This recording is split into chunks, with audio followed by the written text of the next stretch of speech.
Pada paruh pertama abad ke-20, semua percaya bahwa host Cokroaminoto adalah tokoh besar. Ribuan orang akan berdesak-desakan menyaksikan ia naik podium.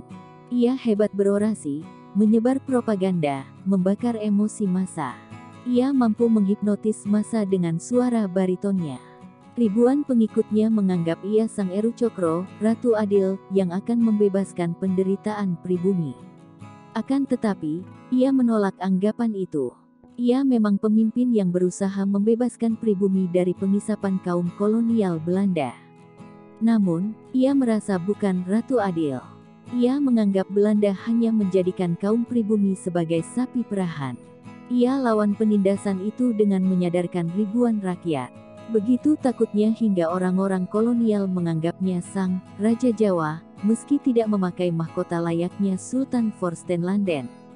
Cokroaminoto yang lahir di desa Bakur sewaktu kecil terkenal nakal dan suka berkelahi. Sering kali ia berpindah-pindah sekolah. Namun pada 1902, ia berhasil menamatkan Osvia, sekolah pamong praja, di Magelang. Setelah bekerja selama 3 tahun sebagai juru tulis di Ngawi, ia pindah ke Surabaya dan bekerja pada perusahaan dagang. Di kota itu, ia memasuki Serikat Dagang Islam (SDI). Atas sarannya, pada tanggal 10 September tahun 1912 secara resmi nama SDI diubah menjadi Serikat Islam (SI). Cokroaminoto diangkat menjadi komisaris SI dan kemudian menjadi ketua pada 1915. Di bawah pimpinannya, SI berkembang dengan pesat dan tumbuh menjadi partai massa sehingga mencemaskan pemerintah Belanda. Sebagai wakil SI dalam Volksraad, pada 25 November 1918, ia mengajukan mosi yang dikenal dengan Mosi Cokroaminoto.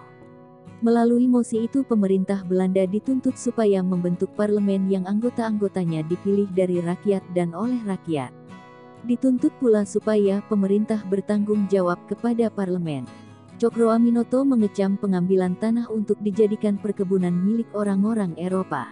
Ia mendesak Sumatera Lensin Dicaat supaya mengembalikan tanah rakyat di Gunung Seminung, Sumatera Selatan.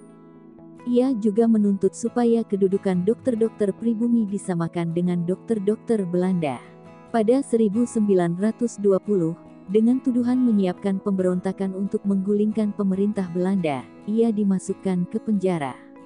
Selepas bebas, ia diminta lagi untuk duduk dalam Volksraad.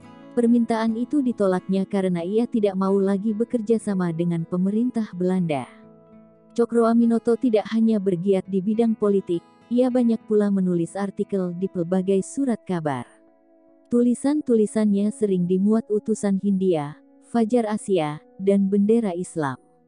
Namun, tak lama ia mengelola koran Bendera Islam, Cokroaminoto mengembuskan napas terakhir pada umur 52 tahun. Jenazahnya dimakamkan di pemakaman Pakuncen, Yogyakarta. Atas jasa-jasanya dalam bidang pergerakan nasional, Cokroaminoto dijadikan pahlawan kemerdekaan nasional pada 1961.